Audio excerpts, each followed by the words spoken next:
અને હવે જુઓ, હવે મતદાનનો વારો.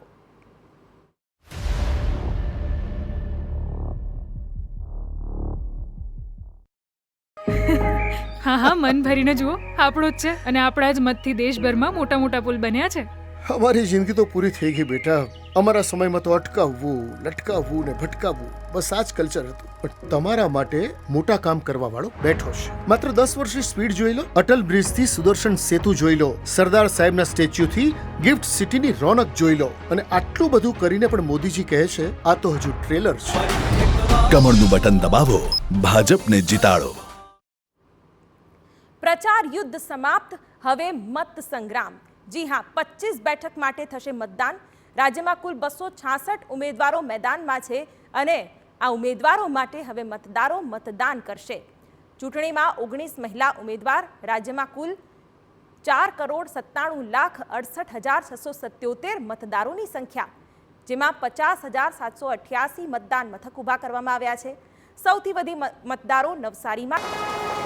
Weight, one photo please. પાડી લો ફોટો.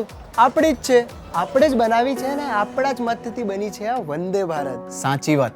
કોણે વિચાર્યું હતું કે આપણી ટ્રેનોમાં પણ રિવોલ્વિંગ સીટો અને વિસ્ટા ડોમ્સ હશે, એરપોર્ટ જેવા એસ્કેલેટર્સ, લાઉન્જ, ફૂડ કોર્ટ પણ રેલવે સ્ટેશન પર હશે, શહેર શહેરમાં મેટ્રો, અને યાર હવે તો બુલેટ ટ્રેન પણ તો આવી રહી છે.